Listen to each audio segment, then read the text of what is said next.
नमस्कार विद्यार्थी मित्रांनो, सिम्पली एज्युकेशनमध्ये मी शेखर सर तुमच्या सगळ्यांचं आज आपल्या या नवीन व्हिडिओमध्ये स्वागत करतोय. विद्यार्थी मित्रांनो, आज आपण 4 जानेवारी 2026चं करंट अफेअर बघणार आहोत.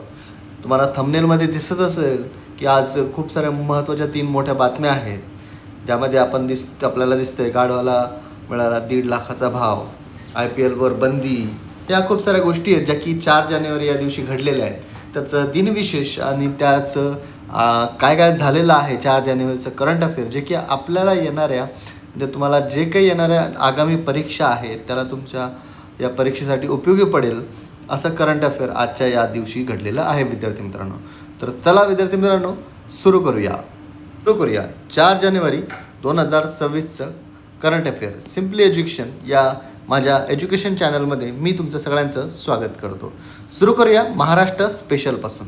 महाराष्ट्र विशेष काय तर बुलेट ट्रेनचा प्रकल्पाचा पहिला टप्पा पूर्ण झालेला आहे.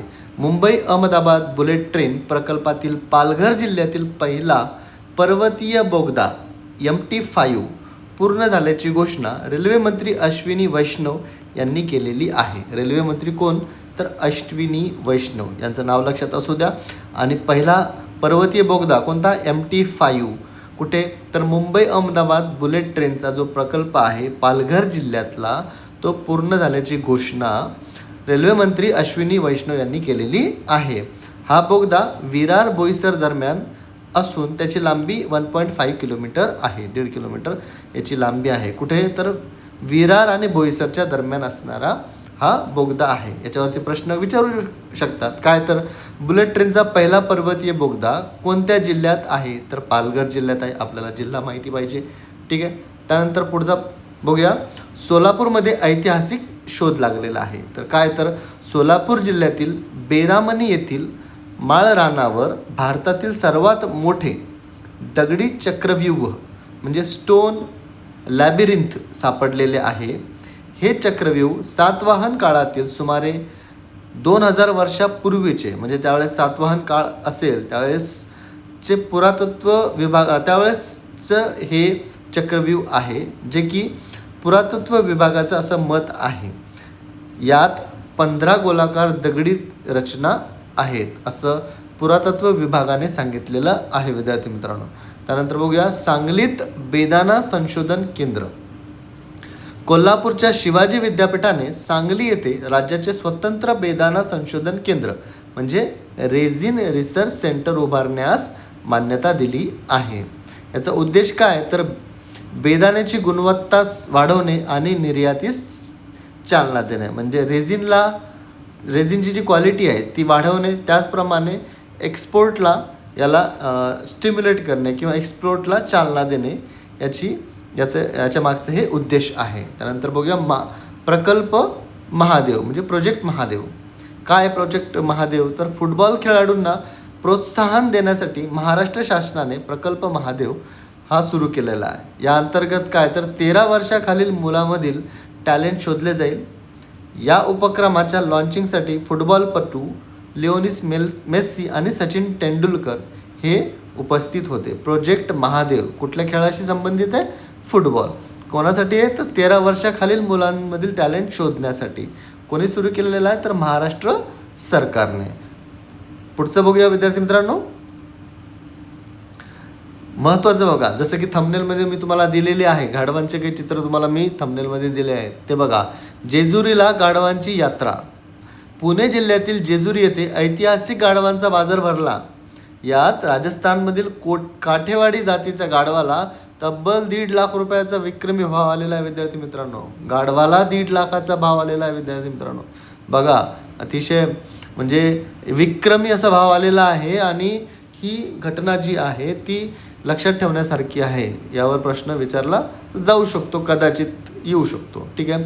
त्यानंतर बघूया दिनविशेष. इम्पॉर्टन्स ऑफ द डे काय आहे तर 4 जानेवारीला वर्ल्ड ब्रेल डे आहे.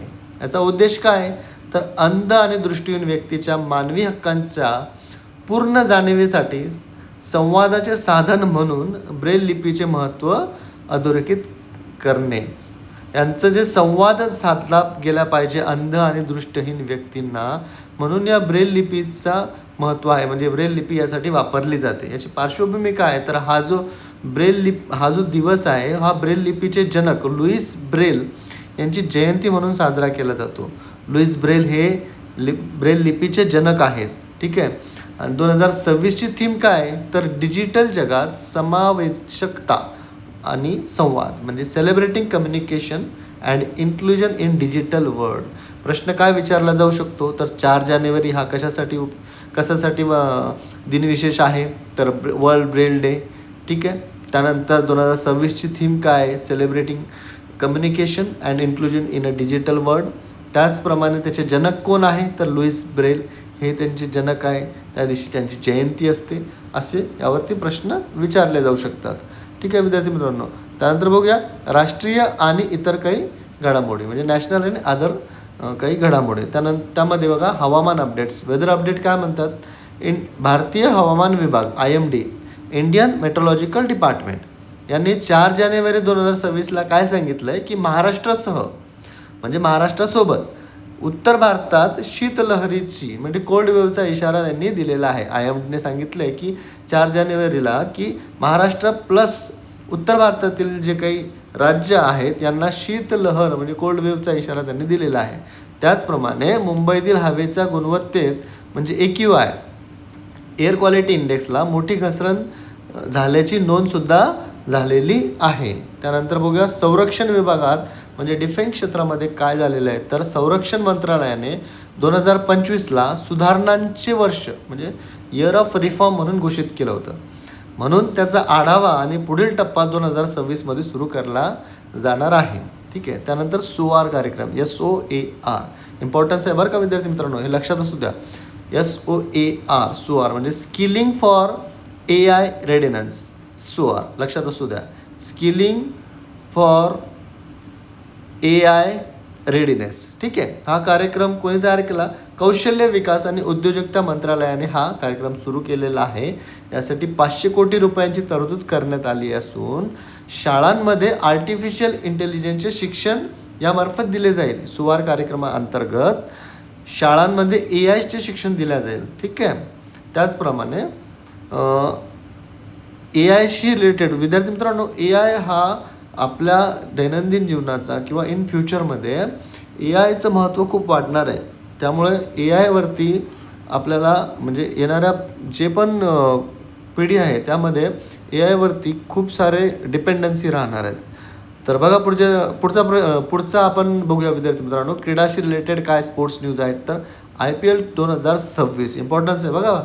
बांगलादेश सरकारने IPL 2026चे प्रक्षेपण म्हणजे ब्रॉडकास्टिंग जे आहेत का अनिश्चित काळासाठी बंदी घातली आहे IPLने.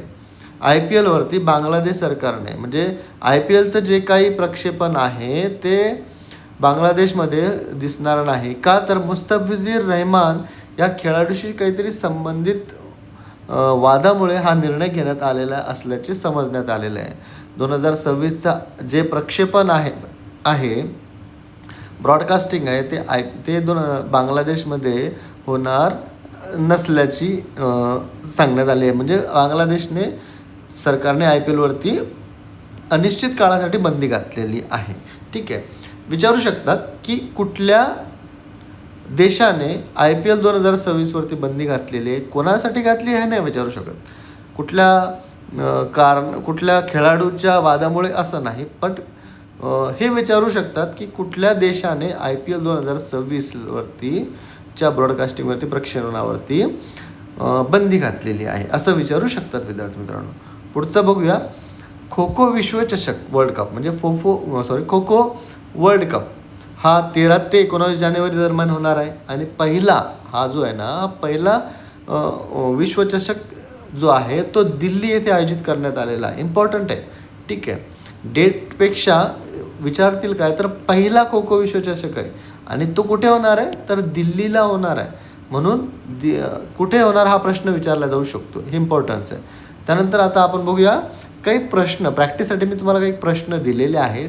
त्या प्रश्नाचा सराव तुम्ही करा जेणेकरून तुम्हाला जे आपण आता थोड्या वेळापर्यंत शिकलो आहे ना ते तुमच्या लक्षात राहील. प्रश्न काय तर नुकताच शोध लागलेला भारतातील सर्वात मोठा दगडी चक्रव्यूह महाराष्ट्रातील कोणत्या जिल्ह्यात आहे? तर सोलापूर जिल्ह्यात आहे विद्यार्थी मित्रांनो. कुठल्या ठिकाणी? तर बोरामणी या ठिकाणी आहे. पुढचा प्रश्न काय? तर बुलेट ट्रेन प्रकल्पासाठी पहिला पर्वतीय बोगदा म्हणजे माउंटेन टनल कोठे तयार करण्यात आलेला आहे?